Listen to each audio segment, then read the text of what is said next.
Good afternoon, everyone, and welcome to today's Omaha Table Talk. My name is Dominic Green. I use he, him, his pronouns, and I'm the Director of Programs and Faculty at Inclusive Communities.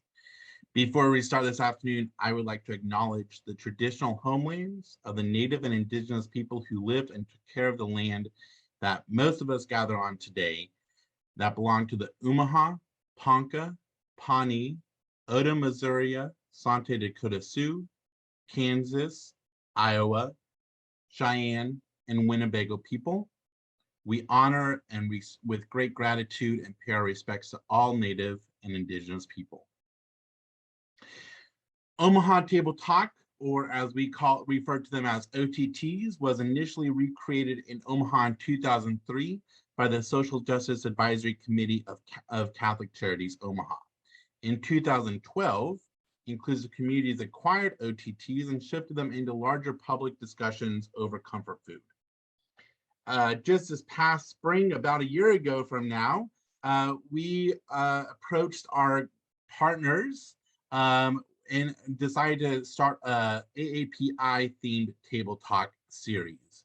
And so we partner with the Nebraska Asian American Leadership Alliance to create these focused conversations around AAPI topics, and thank them very much for being in partnership with us.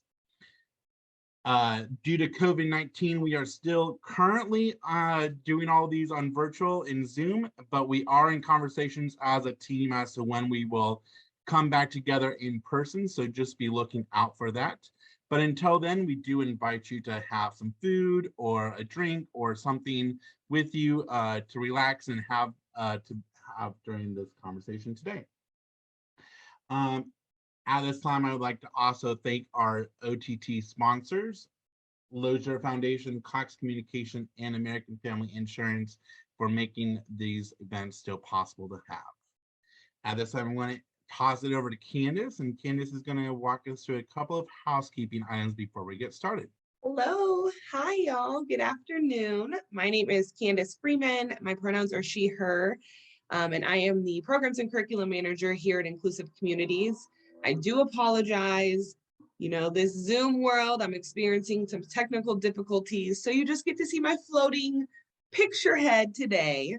But I'm so happy to see all of your faces as we get started on this conversation. As Dominic has already said, I just want to thank everyone who's been involved. There's multiple different players that make this happen for your partnership as we continue to do this table talk in this virtual space.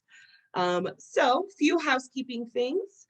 As you may have noticed, and Dominic mentioned, we do have multiple different translation services happening. So Pam, our lovely ASL interpreter, is here to help with our conversation, and we do have two Spanish language interpreters from World Speaks who are also available should you need to access or use their services. I do just ask that you put it in the chat. Colin is here and he can get you set up with the right people so you can make sure to get all of the awesomeness out of this conversation. With that, I have just a friendly reminder. Please make sure, since we do have the elements of all of these other services so everyone can access the conversation, we ask that you don't speak too quickly. So panelists, moderators, and attendees, when we have that time for you to unmute and share, we just ask that you please take pauses, keep a consistent pace, just so everything is picked up on all levels and channels, and we don't miss any of the good stuff. So tonight, just a quick run through, or this afternoon, a quick run through. We are going to start the panel combo here in about a few minutes. Then we will send you all out into breakout rooms to have your own individualized discussions. If you may have noticed, this conversation is being recorded. The live sessions or the recorded sessions are going to be when we are in a big share out. So the panel conversation and then the share out conversation as a whole group. Your table breakout time is not recorded. That is your own separate time that y'all can have and discuss freely, but we will not record that. With that caveat, if you do not want to be on camera, we totally understand. Please feel free to take yourself off, and that is still good too. So once we do the breakout room portion, we'll come back, we'll have a large group share out and hopefully have some time for questions. We've had time for questions almost every conversation. So be thinking of some things as the panel is discussing and just maybe jot it down. Then we will come back and do our thank yous. And that's it. You get to go on with your afternoon. So Dominic, I will go ahead and pass it back over to you and we'll get this thing started. Awesome. Thanks, Candace. So we will start our conversation. I just want to introduce you to our moderator today. Yoon has been with us for a while in different roles, and we're happy to have her moderating our panel conversation today. And I'll pass it on to Yoon. Thanks, Dominic, for your introduction. Yeah, so I'm privileged, I have to talk slow. I'm privileged to be moderating this panel. We have some adoptees and an adopter going along the theme of adopted children from API countries into white families. So I'm going to invite Joanna, Kate, and Susan to introduce yourselves and share a little bit about your background and identity in the context of our topic, adopted children from API countries into white families. So how about we go Joanna, Kate, and then Susan. Go ahead. Hi, everybody. My name is Joanna Wirick, and I am adopted from Seoul, South Korea. I'm 33 years old, and so I was adopted back in 1989. I was just 4 months old when I came over to the United States, and my parents adopted me through Holt International. And so 4 months at that time was the minimum age that a child could travel internationally. So I came over with an escort through San Diego and then landed in Des Moines. And so my parents drove down to Des Moines and picked me up from there. Thank you. Kate, why don't you go next? Very, very similar. I am 34. My parents adopted me from Sunam City, South Korea. I was actually 3 months old when I came over first to San Diego, and then I believe I came into Omaha. I think my sister came into Des Moines. But yeah, also adopted through Holt International. And I would just like to apologize in advance. I do have my daughter down here, so she might pop in or make a random noise. No problem at all. I'm Susan Thomas. I'm an adoptive mother of 2 daughters from China. Lilia, who is 26, who was adopted as a 6-month-old, and Jenna, who is 22, who was adopted as a 1-year-old. In the case of China, we flew to China in both situations and picked up our children who had been in foster care for a brief period of time, had both spent a lot of time in an orphanage or in orphanages, and we adopted through Spence Chapin Services out of New York City. We moved to Omaha when they were 4 and 7 years old and have lived here since. That's a lot of traveling, very adventurous. Yeah, we a lot. Yeah, well, Susan, I'm curious, how did relatives and family members respond to you and your husband adopting internationally as opposed to adopting white children? Well, we already, in our family, I have a cousin who is adopted from Mexico. I have a niece and nephew who are adopted from Mexico, and it was already kind of in our family, and they were fine about it. I have to admit, when we first came to Nebraska, and I have a brother who is a farmer in Northeast Nebraska, and he jokingly introduced my daughter Lilia as the commie baby in the family, which I said to my mother, I will never talk to him again if he ever does anything like that again. So it wasn't without some bumps. That in his case, it was stupidity, but the family generally, really totally was fine with it. Some of them didn't have the right language. Maybe they just hadn't experienced anything like that before. Or I think that's true. Right? I think that's absolutely true. I think, he thought it was funny or something, but that's why it's incumbent upon people who aren't having that experience to understand it, even if they don't have the direct experience. It's where racism that people don't even realize they're being racist. That's where that sort of thing comes from. Yeah, I assume you're talking to him again. I am. Yeah, it didn't last very long. Okay, good. One conversation from mother. Yeah, okay, glad that got smoothed out. But Yeah. I guess, it's learning then. Yeah. And then Kate and Joanna, how have your identities impacted you growing up? And did those identities change over time? I'll go ahead and start, Kate. So for me, my parents were very open about adoption. It was something that I was extremely proud of growing up as a child, and still to this day, I'm extremely proud that I'm adopted. But I definitely noticed that I didn't look like other people in my family. It was always something that I noticed when family members looked similar to each other. And I should also mention my brother is adopted as well. He's 6 years older than me. He's Mexican American. And so we had a mixed family, which was lovely. But for me, even though I was proud of being adopted, I knew I looked different. And, throughout elementary, middle school, and even high school, those differences would be picked up upon by other people, usually within my friend group, who would say things that were racist. But at that time, I think you just kind of laugh and, joke along with everybody else, like you're part of the joke. And then as I got older, and even now, you start to realize and you look back at those as, that wasn't probably appropriate for somebody to say. But at that time, I feel like no one was really having those conversations. And even though I was really proud of being adopted, for me in high school, I started to see my adoption as almost a negative thing, where if I couldn't connect with my parents in some way, right, where it's like you're an angsty teenager with a bunch of hormones, I would start to think in my head, well, my parents don't understand me because I'm adopted. If we were blood related, maybe they would get me a little bit better, or they would understand what I was going through. And so for me in college, that really shifted, where I started to realize, no, that's just teenage life. And just because you are biologically related to somebody doesn't mean that somebody automatically gets you and, understands emotionally where you're coming from all the time. So true. Doesn't matter what race you are. Yeah. So my sister is also adopted. She's 2.5 years younger than me.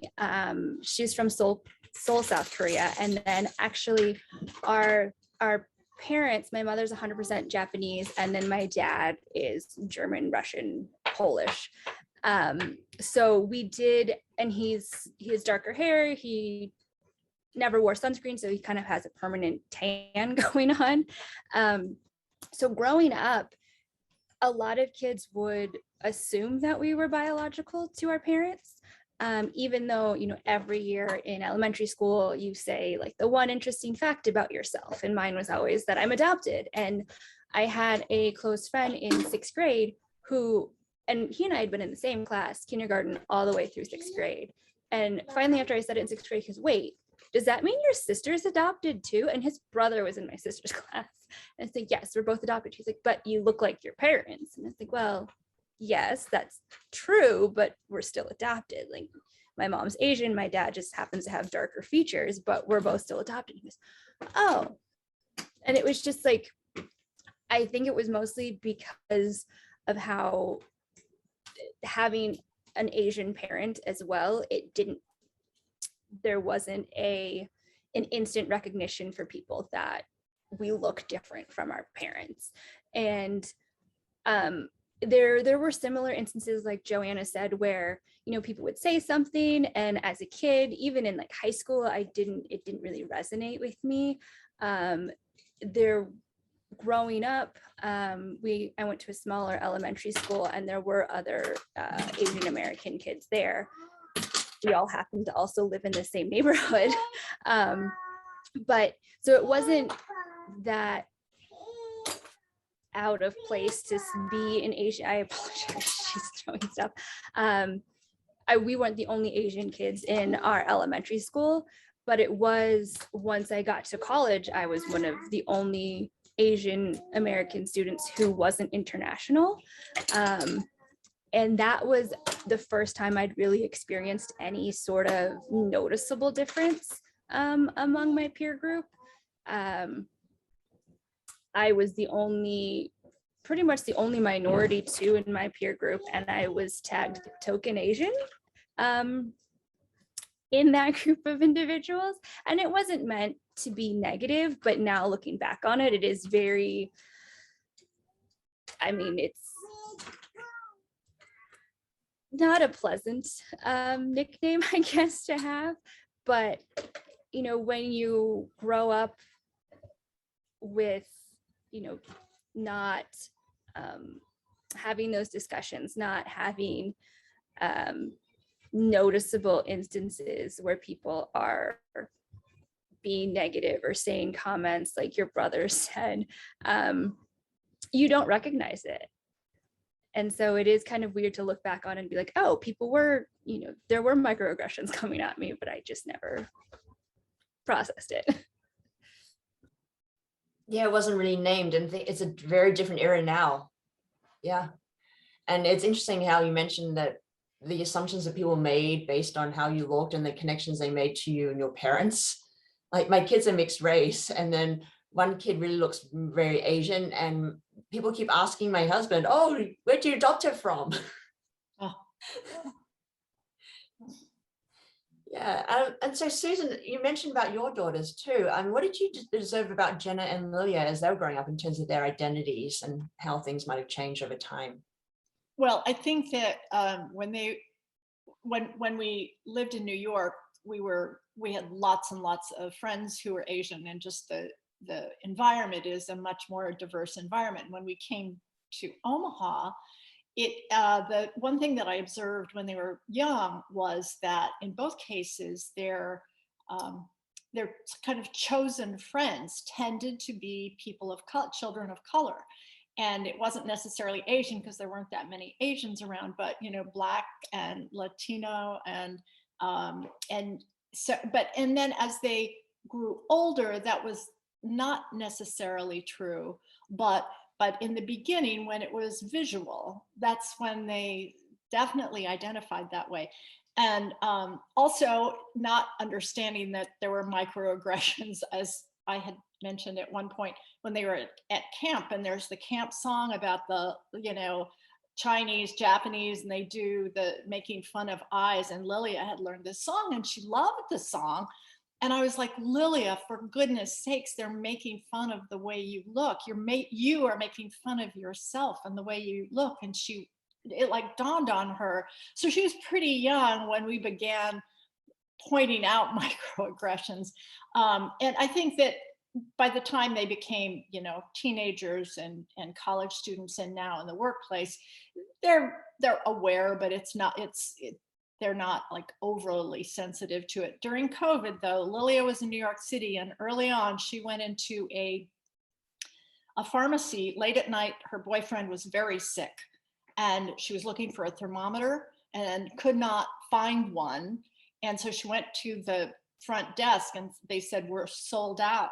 And she said, Mom, you can imagine how happy they were to see an Asian woman in the middle of the night looking for a thermometer when COVID was, at that point, people were saying it was the Wuhan virus and whatever. And she was very, very disturbed by that. And then, you know, as they were growing up, what concerns do you have for them? What concerns? Yeah.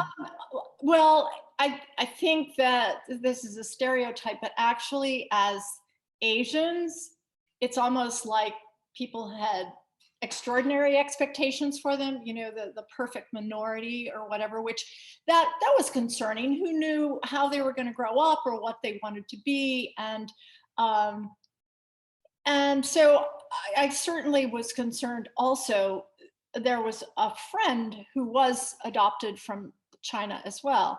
And she really had difficulty as a teenager, like wondering about her identity and who her birth mother was and why was she abandoned. And her adoptive mother was very dismissive of that. Like, I can't do anything about it. She's just got to figure it out herself, which I was possibly overly sensitive to anything that my children would feel was discriminatory or was particularly difficult. And that was part of the reason that we went to China a number of times and visited, so they'd understand sort of where they came from without just being told, but actually experiencing it. So yeah, you went to some effort to get to know their background and more about them. Yeah, that's really interesting. So you all kind of mentioned some of the assumption that people made that you weren't adopted, like for Kate. And what other assumptions did people make about you that weren't correct? I can go first. So I went to a small liberal arts school in Illinois, and I was not a great student my freshman year, and I ended up in a psychology class, which is not my wheelhouse at all. Like, I don't understand psychology, not my thing. And I was really kind of struggling with the transition of, going from a pretty structured like high school where I had a lot of activities, lots of scheduled, everything was routine, and then going to college where I had all this time to myself. So naturally, I didn't always go to class. And I had a student who was in the class with me, and we took the final exam, and he confronted me when we got our final exam grades back, and he had gotten a D- on the exam. And I was like, okay, but why? He's like, well, I copied from your exam. oh, I expected to get a better grade because I was Asian. And I looked at him and I said, what about me makes you think that I would know what I'm doing in this class? I said, well, I just assumed because you never came to class that, you just knew everything, and because you're Asian, you should be good at this stuff. Okay, sorry. And I was like, I never came to class because of different reasons, but like I'm terrible at math, I'm terrible at science. That's on you that you assumed that. And that was probably the like most direct and strangest for me experience. The fact that when he also admitted that he used my exam to cheat, but like to just be that blunt about it and his reasoning for it. But then,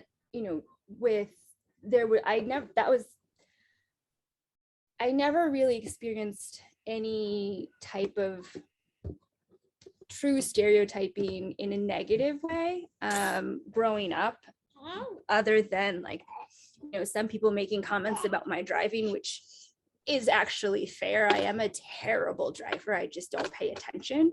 But, it was kind of, people would make those comments, but nothing that was as,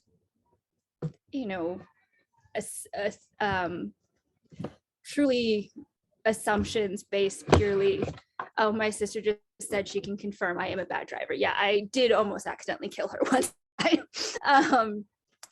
But when COVID happened, I had just moved into our house, and we moved out west to Millard. And shortly thereafter, we had our daughter, and I would go out walking around Zrinski. I'd wear a mask, she would be in her stroller, but I noticed people would give me dirty looks, or would like not so subtly cross the street to get away from me or to move. And it was the first time that I had truly felt uncomfortable in my surroundings. And like, I've lived in DC, I've lived in Chicago. I used to run by myself all the time, late at night, stuff. Truly the first time that I didn't feel comfortable being out on my own. And it was just, people weren't afraid to want to make me feel uncomfortable with COVID. And that was just, a lot of it, I think, was messaging from the individual who was running our country at the time. But that was, other than the time in college where it was really in my face and noticeable that people were just making, terrible assumptions that somehow it was my fault that COVID was going around, or how dare I be out of my house, in their space, and it's, the Chinese flu or whatever. And it got to where I told my partner, like, I'm not taking her out for walks without you.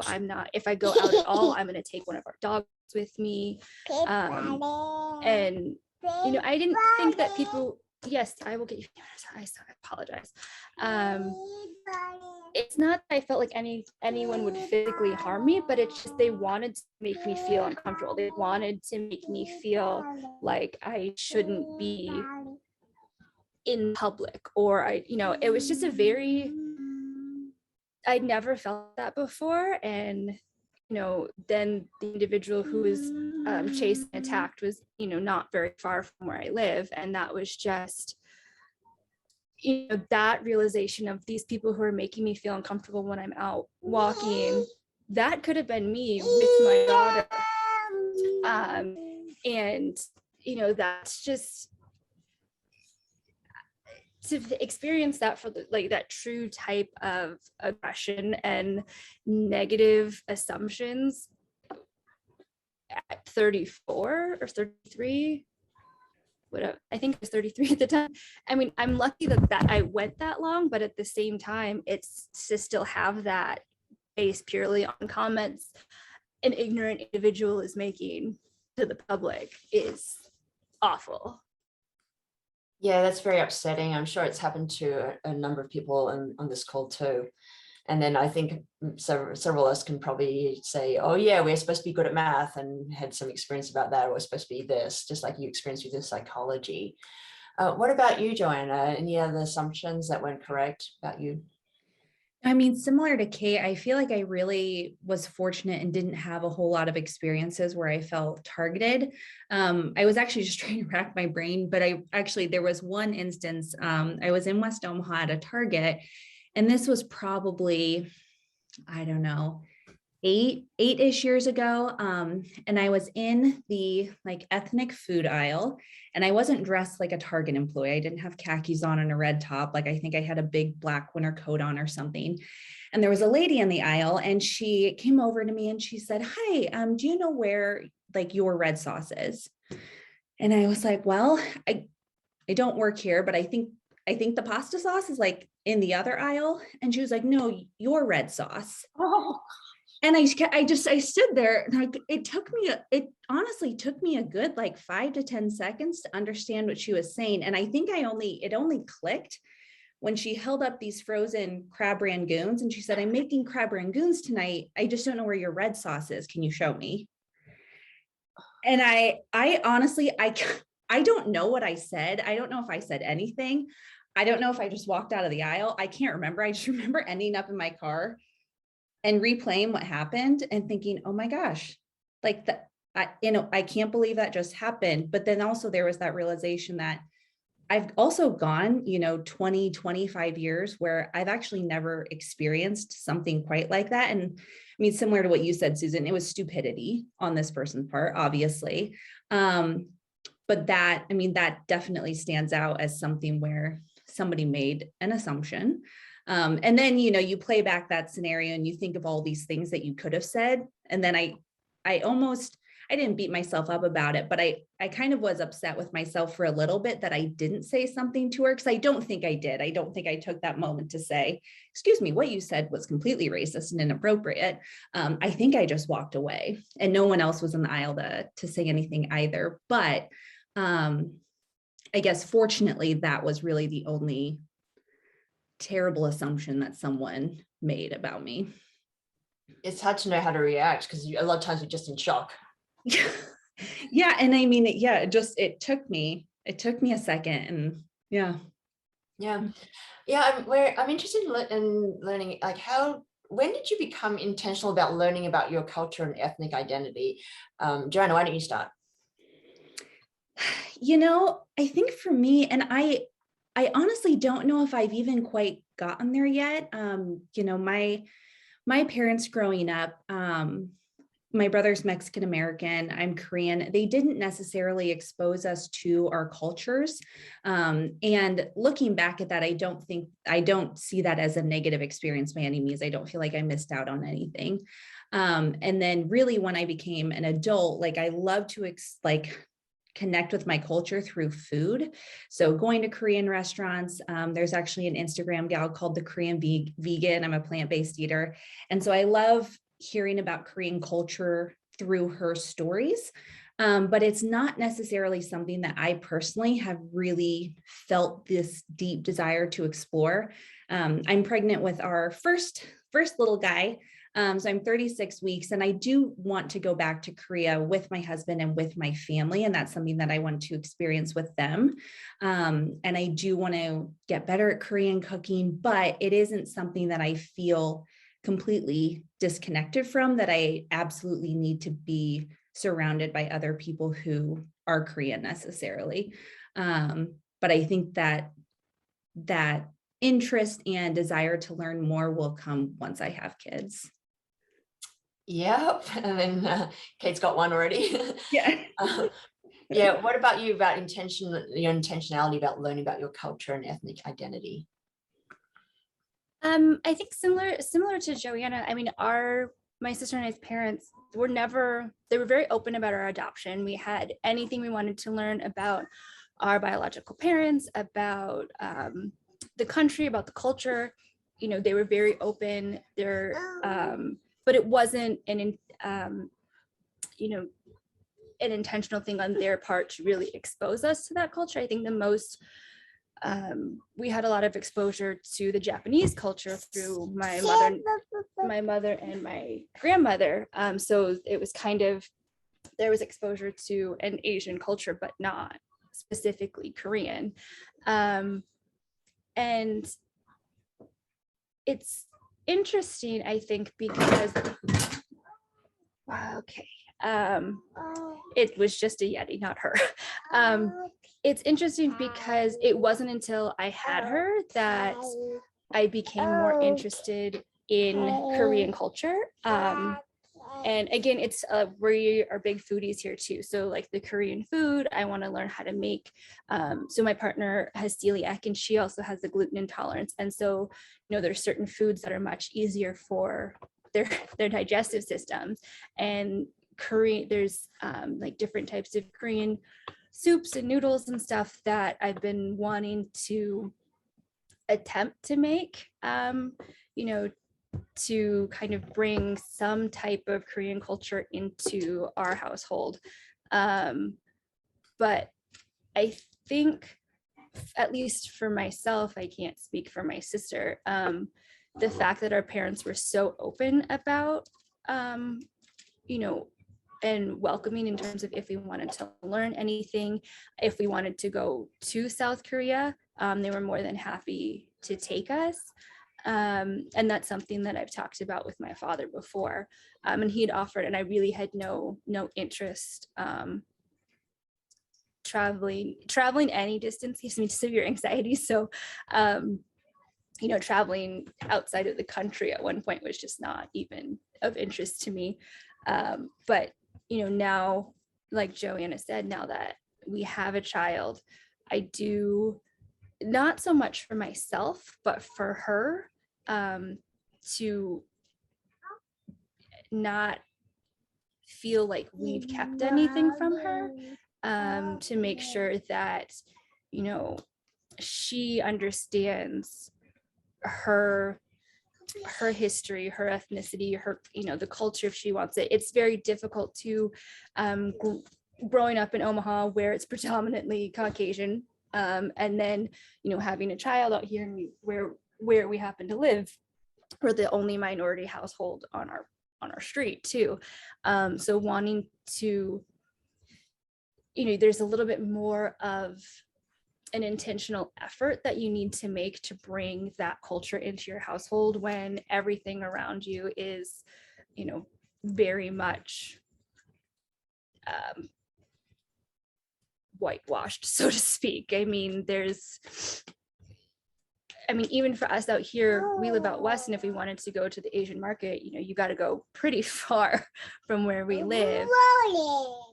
And, you know, that was something too, where for her sake, enrolling her in a daycare, I wanted to make sure she found a daycare, that we found a daycare where, you know, she wouldn't necessarily be the only minority student. Whether or not she was the only Asian student is different, because there isn't a huge population of Asian individuals out here, especially with little kids, but making sure that she didn't go to a daycare that was all Caucasian students. And luckily we found one, and that, you know, was for me probably the most intentional thing that I had done up until this point, was to make sure that she got exposure to other kids that looked like her, other kids of different ethnicities, and that she didn't necessarily have the same experience that I did growing up, where, you know, my sister and I were the only two Asian kids at our preschool. And so while it's not necessarily art, like Korean culture, it is important to me that she understands, you know, that, you know, there's more out there that I want her to experience. Yeah, that's great that you're doing that. We just have a few more seconds before we break to do the breakouts, but I want to hear from Susan again, just really quickly, because I know you've been very intentional about with raising your kids. What AAPI representational resource did you find most valuable? Well, in New York, that was a lot easier. But so I'll talk about here in Omaha, in Nebraska, there is, or was, and I think still is, a group called Families with Children from China. It's actually been, the name has shifted. So it's something about families with AAPI children. But that was something when we came here, because we'd been very involved in that in New York.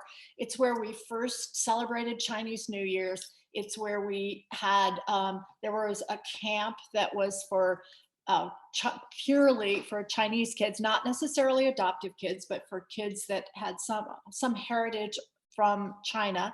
So we certainly did that. We had a babysitter who was at UNO, who she had been in, she'd gone to school at UNO. She was still at UNO. She had lived here as a high school student because her father had taught here, but she was born in China, had lived most of her life in China. And so at a very young age, the kids learned how to make good dumplings from Ying. And she really became, and continues to be, a part of our family. We had another babysitter who had siblings who were adopted from Korea. And so that we, you know, any way we could, we connected with people that had backgrounds that were different than my German American background or my husband's English American background. And we always celebrated the Autumn Moon Festival and Chinese New Year. And and we took Chinese lessons. And that was harder here in Omaha than it was in New York. And so we did it for a while and then stopped. Lilia, who's 26, has on her own the last 3 years taken Chinese lessons in New York. She just, you know, became that much more interested in doing it. So we really, really worked at making Chinese culture part of our kind of daily life in Omaha. That's fantastic. Yeah. I'm going to give it back to Colin now. He's going to talk about the next section, the breakouts. Well, thanks, Yoon. I appreciate it. And thank you, panelists, for this great discussion. And yeah, we're going to move into some breakout rooms to have some discussions of our own. Just a quick couple housekeeping reminders. It'll automatically place you, Zoom will automatically place you in the breakout room that you've been assigned and then automatically bring you back, so you don't have to worry about any of that. And also, as another general reminder, the breakout room sessions are not recorded, only this main discussion is, so you will not be recorded in those small breakout rooms. We have a couple of other, breakout room specific agreements, which are up on the screen here. One just being one speaker, one mic, making sure that we're, allowing people to fully articulate their thoughts, even if there's pauses in there. We have this, Vegas twist up here, which is essentially, the stories stay, but the lessons leave. So we're not using people's personal information that they share in a breakout room, like outside of that context, especially without their consent. We are taking those lessons that might be pulled from those personal stories, making sure we're being conscious of our airtime with that make space, take space. We're providing space for people to share, but then also making sure that we're taking some space to articulate our thoughts as well. And then just generally keeping an open mind and being respectful with the folks that are in that room as well. There will be a facilitator that will be labeled, and they'll make themselves known in that room as well. And they have sort of a template of questions to ask to guide the conversation, but these are definitely your all's spaces to sort of debrief based on the discussion that the panelists have had. So with that, if I didn't miss anything, Dom, can I get a thumbs up? Did I get everything? All right. Perfect. Oh, see, Candace, I knew I was going to forget something. Yes. Just a reminder, there is table facilitators in your room, but when we come back, we are going to have a large group share out. It would be awesome if someone else other than the table facilitator was a designated speaker to share out those nuggets or moments of enlightenment from your conversation. So keep that on your radar as well as you are going out into your breakout rooms. Yes, thank you, Candace. I appreciate that. Okay, so with that, I'm going to go ahead and place this in those breakout rooms, and those will run around 20 or so minutes, and again, it'll bring you automatically back here. So we'll see you all here soon. Who would like to share out from group one? Yeah, Denise, go ahead. It's going to be me. But in all fairness, I didn't press it too hard, so but I'll do it real quick. We talked about various assumptions that each of individuals had, and that people's journeys are different, either from learning their heritage or culture, and that some people struggle with their own identity. And the takeaways of that children and young adults are like self-conscious and wanting to assimilate, and then sometimes as you grow, then you become more have more desire to learn. And we also talked about microaggressions, and that a lot of them occur out of ignorance, and that a couple of things you can do is when a microaggression occurs is that you ask, well, what do you mean, or can you please clarify? Awesome. Thanks, Denise. Thank you. And who would like to share out one or two things that y'all talked about in the second group? And this was facilitated by Holly.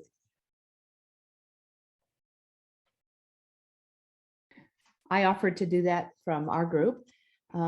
We talked about some of the things that we learned from the panelists, and shared that we really should be more careful around our own children. We learned that to be more careful about the things that we say, and to be understanding of other people's experiences.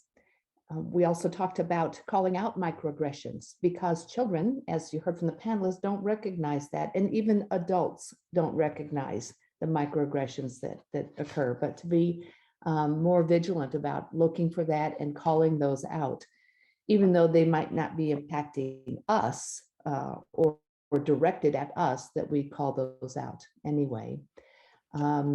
We talked about other assumptions that other persons in our group had received from the public, and similar to some of the assumptions that were given by the panelists, but other ones in addition.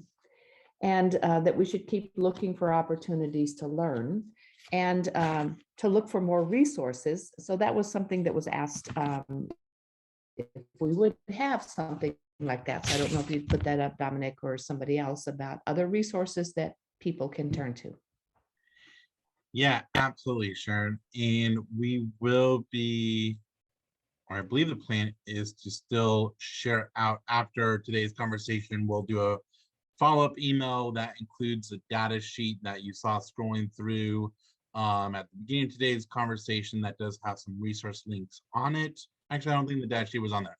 We have a data sheet that will be going out with the resource links on them as well to stay connected. And then we plan to do more of these conversations as well. So throughout all those different resources, hopefully folks will find some that they need. Cool, thanks, Sharon. So we do have a few minutes here that we can dedicate to some Q&A. So I'm going to bring back our panel, and if we have anybody in the audience that would like to ask them some questions, just raise your hand, and Candace is going to help me by monitoring everything here. Yep, you got it. Cool, thanks.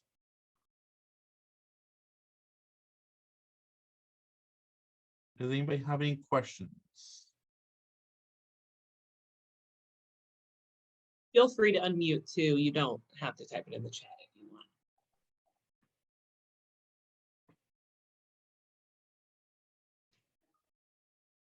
To kick us off, Yoon, was there a question that you didn't get to or that you wanted to follow up on?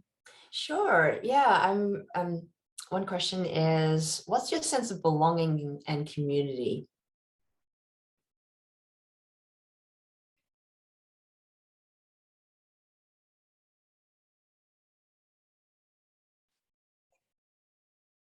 See people thinking. I can go first. I think, sorry, we're running into nap time. I think that, in terms of my community, I've definitely kind of cultivated that over the years with, friends who are, a lot of them are old work friends. So, like-minded, similar experiences. I haven't really, as time's gone on, you kind of lose touch with either high school friends or college friends. And I have a very small but impactful community that I've surrounded myself with. And it feels very supportive. But I think in terms of belonging from not from like a familial perspective, but from more of like a community perspective, even though I grew up in Omaha, even though I chose to come back here after college, after, for different jobs, there is a sense of detachment with like Omaha in terms of belonging in Omaha. I don't know and that definitely kind of presented itself more after multiple months in isolation during the pandemic. Some of the experiences I had during the pandemic with individuals, and also just knowing that as great as Omaha is, I want a different environment for, my daughter. And so, and I mean, my sister and I have talked about this a lot because she moved to Chicago and stayed there. And I don't know if it's just needing to kind of completely get away and create your own community, your own space. I mean, Omaha's a small community, even though it's quite a large population now. But it's hard to go somewhere where they don't know my father, my sister, my stepmom, someone I didn't, like Joanna, go to high school with. And so it's, for me, that anonymity, in a weird sense, I have resonates more with me in terms of belonging, because you don't have that extra spotlight on you in terms of people having preconceived notions of who you were growing up compared to who you are now. We're very different people, but sometimes people can't get rid of that. And so for us, it's great for right now and finishing my master's, but in terms of belonging, I think there's more out there for us. And that's just, I separate community and belonging. How about you, Joanna, from your perspective as an adoptee? No, actually, I think it's very similar to Kate. I have a really wonderful group of individuals and really close friends that are lovely. But as far as like belonging, you know, with our kiddo, same thing. It's like I want him to be exposed to a lot of different minority groups. And I'm not entirely sure how to fully go about that here in Omaha. And, you know, yeah, it's like Kate and I went to high school together. I know her sister, Jessie, Casey, who was on this call, I worked with her at Westbrook. And so, you know, it's, like when I think about community that way though, too, I don't necessarily feel like I'm also missing out on like having a bunch of Asian friends, if that makes sense. I don't know if that's ever really been extremely important to me. I think case in point where if I had really felt that in high school, I think I would have really been like, Kate, Jessie, let's hang out all the time. And we were in similar friend groups and some of it overlapped, but I didn't necessarily feel like I was missing out on community that way. For me, community has been more importantly for me, it's been more about just having friends who are like-minded, who have similar interests to me, rather than individuals who have a similar background or, you know, or similar race to me, or who is Asian, if that makes sense.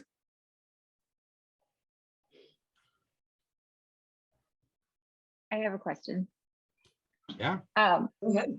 So May is AAPI Heritage Month, as we now all know. I mean, I don't think I really quite realized that growing up. I don't know if that was as emphasized for me. But like, how does that resonate? Does AAPI Heritage Month, I mean, would this month like resonate with you, or how do you celebrate it, or are you thinking that, I guess, what does it mean to you? Both. For me personally, it's not something, I think I heard about it just a couple of years ago. It's not something for me that I personally celebrate. I have a close friend who's Korean, who has Korean parents. And so she's kind of brought me into that a little bit in terms of their family celebrations, but it's not something that I honestly don't know if my parents are aware that it's AAPI month. I think if I had conversations with them about, they'd be like, great, what can we do to celebrate? But it's not something that I necessarily feel super closely connected with. But my friend Susan, like, I love that she loves AAPI month and like has special celebrations with her family, and I can connect that way.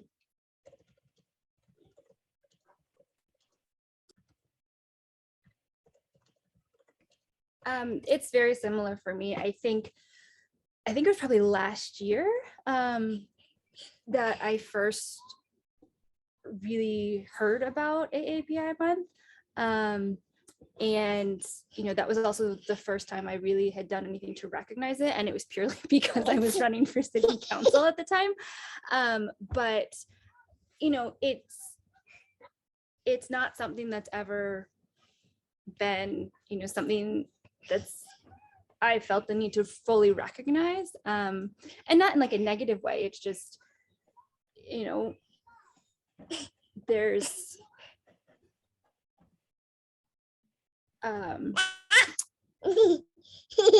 don't know exactly how to fully explain it, but to me, it just doesn't seem like it's something that I need to fully, you know, have that 1 month to really appreciate AAPI. Like, I am an Asian American, so pretty much like every month for me is going to be like, there's going to be something different.